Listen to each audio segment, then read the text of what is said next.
Bismillahirrahmanirrahim. Allahümme salli ala Muhammed ve ali Muhammed ve accil fərəcəhum. Əziz izləyicilər, dünyada bütün dövlətlərin təqribən 200-ə yaxın BMT-də dövlət qeydiyyatdan keçib. 200 yaxın dövlətin konstitusiyasının istisnasız hamısında qeyd olunub ki, dövlət quruluşunu zor gücü ilə dəyişmək cinayət tərkiblidir, cinayətdir, yol verilməzdir və əgər kimsə dövlətin hüquqi, dövlət sistemini, quruluşunu dəyişməyə cəhd edərsə, hakim dairələr onu istədiyi formada, təbii ki, qanunda nəzərdə tutulduğu formada onu cəzalandıra bilərlər. Baxın, bu istisnasız dediyim kimi bütün ölkələrin konstitusiyasında bu yer alır.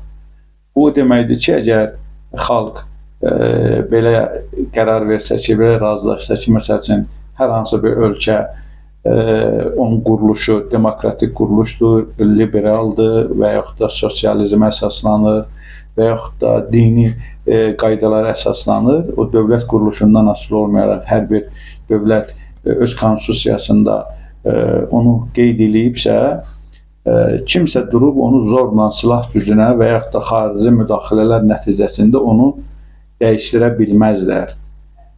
İkinci bir maddə isə hakimiyyəti zorla ələ almaq məsələsidir, dövlət hakimiyyətini zorla ələ almaq.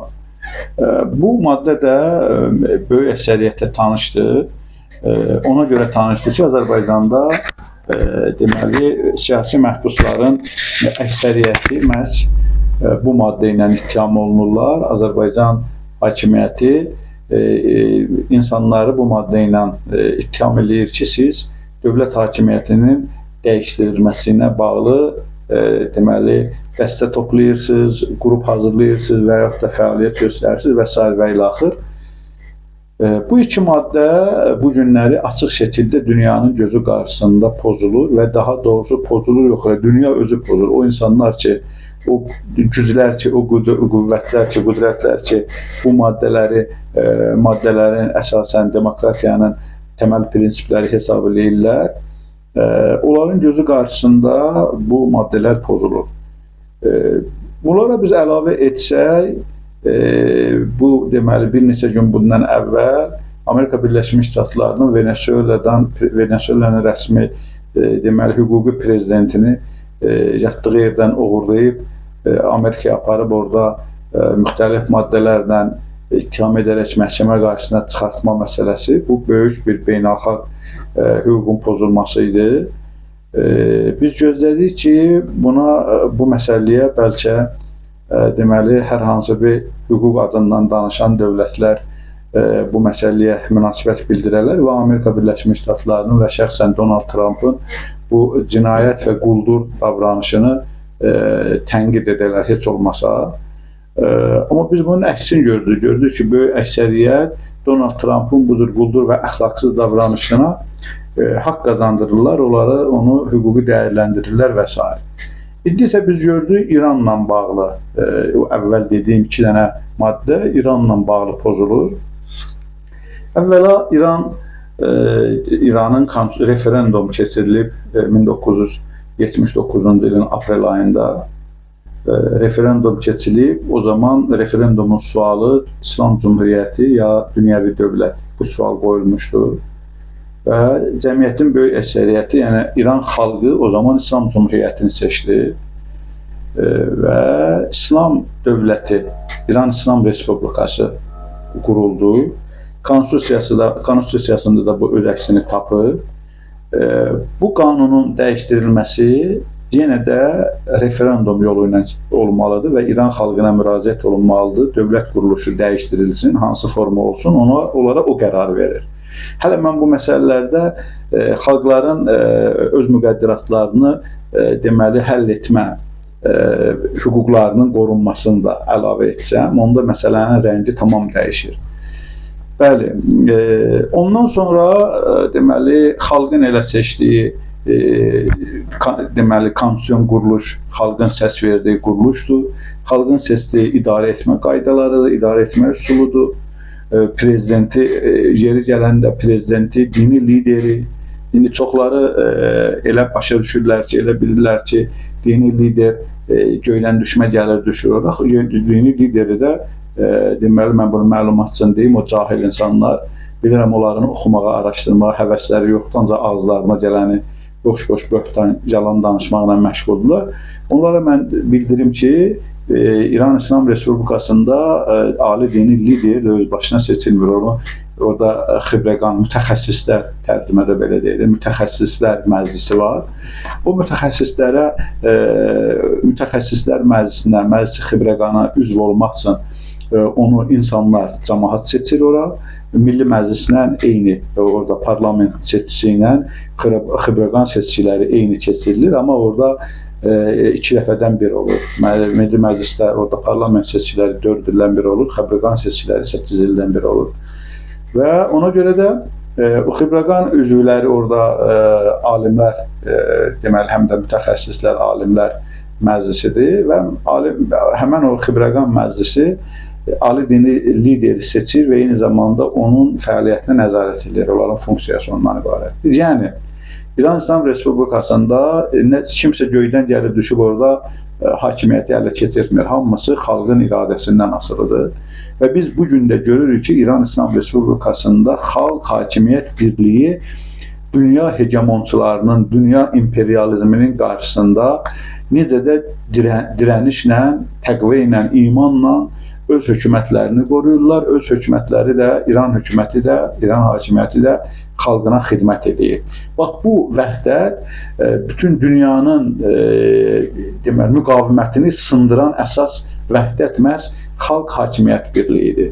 Bu istisnasız belədir, bunu heç kim inkar edə bilməz və biz görürük ki, bugün Amerika Birləşmiş Ştatlarının əxlaqsız prezidenti açıq şəkildə mən gəlirəm, qorxmayın, biz kömək eləyəcəyik, siz nəyə kömək eləyəcəksiniz? Və bunu da götürüb Azərbaycan tərəfi və digər deməli bəzi Amerikanın xoşuna gəlsinlər deyə və yaxud da hardansa 5 manat qrant qoparsınlar deyə və s.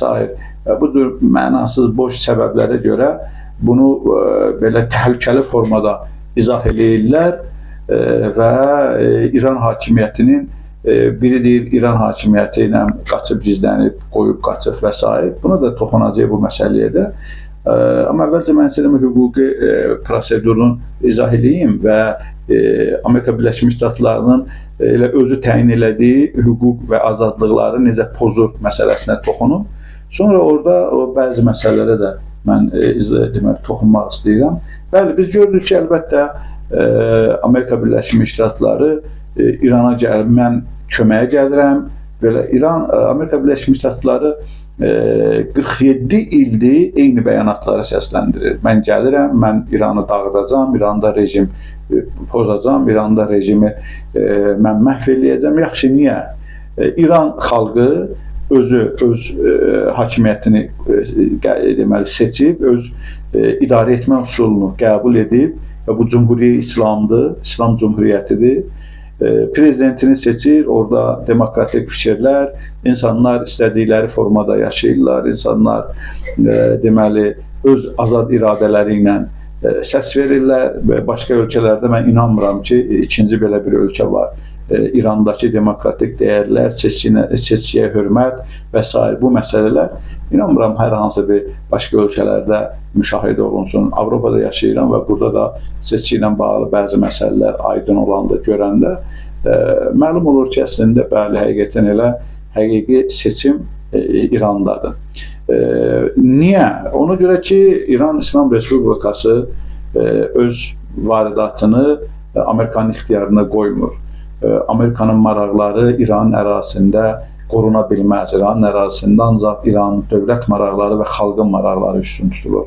Amerikanın, İngiltərənin və digər ölkələrin maraqları, orada imperialistlərin maraqları qorunmur. Məsələ bax bundan ibarətdir.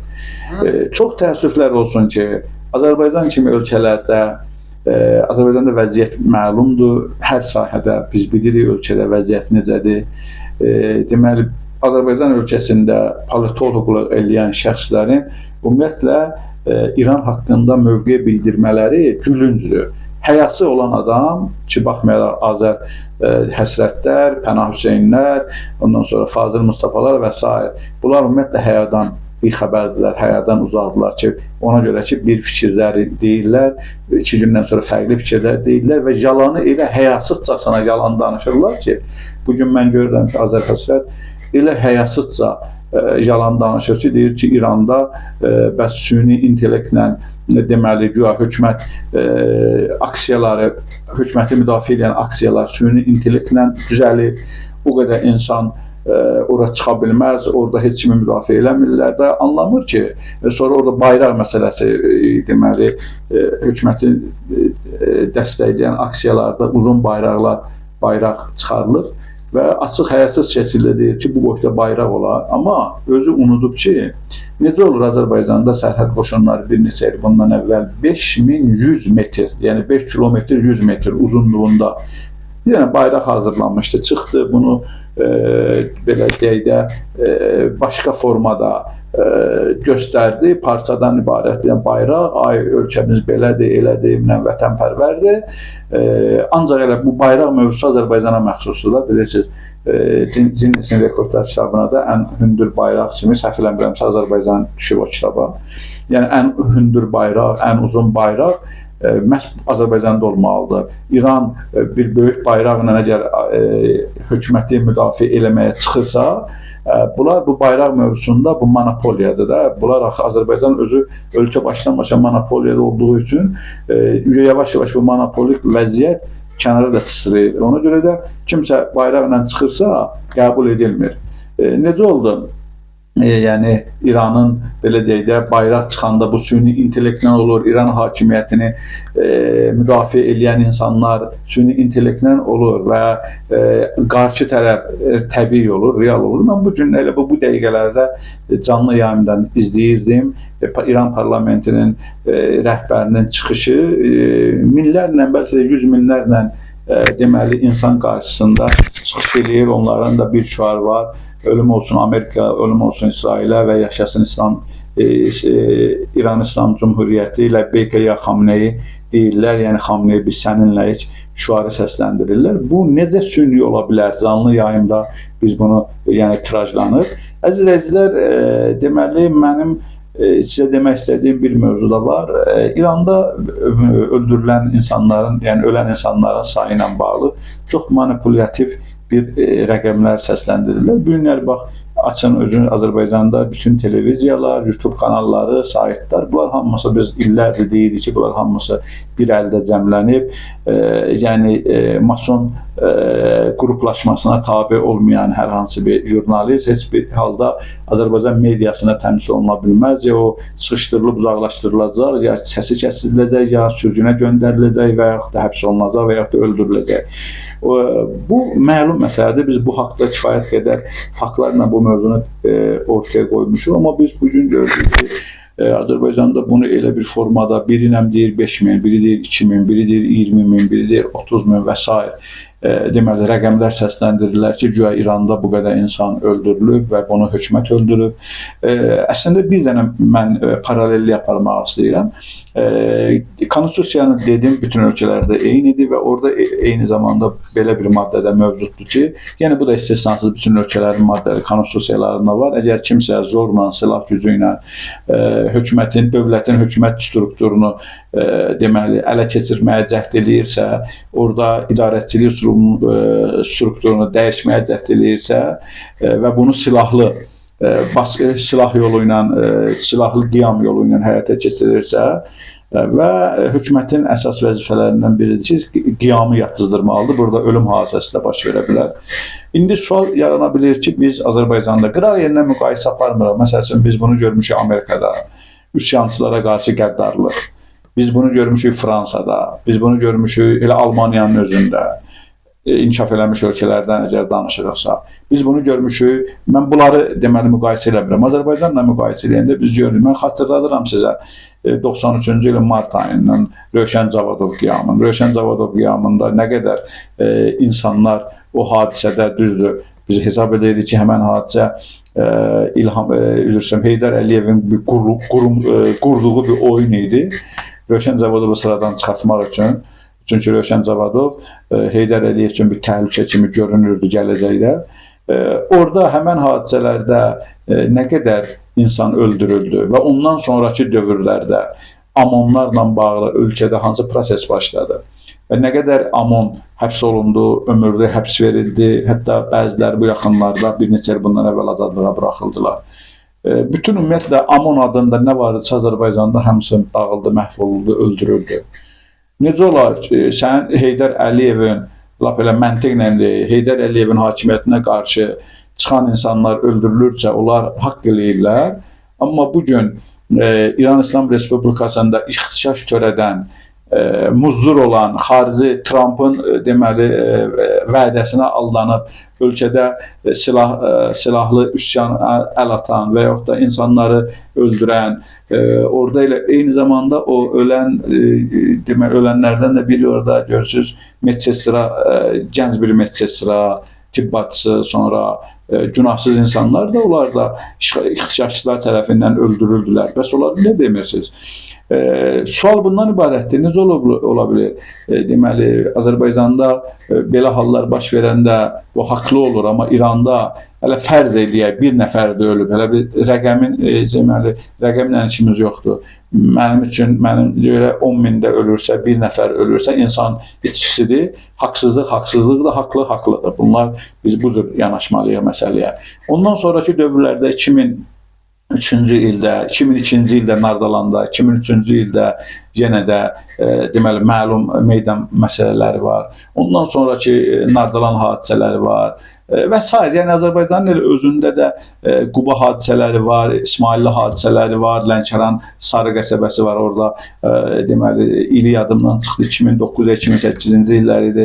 Təqribən orada balıqçıları, Əliyalın balıqçıları daxili qoşunları saldılar, o kəndi yerinə yetişən elədilər. Bax, bu hallar baş verir Azərbaycanda. Bunun adını qoyursunuz ki, hökumətin dövlət hakimiyyətini ələ keçirmə və s. və ilə adlar, müxtəlif bəzəkli adlar qoyursunuz və buna haqq qazandırırsınız.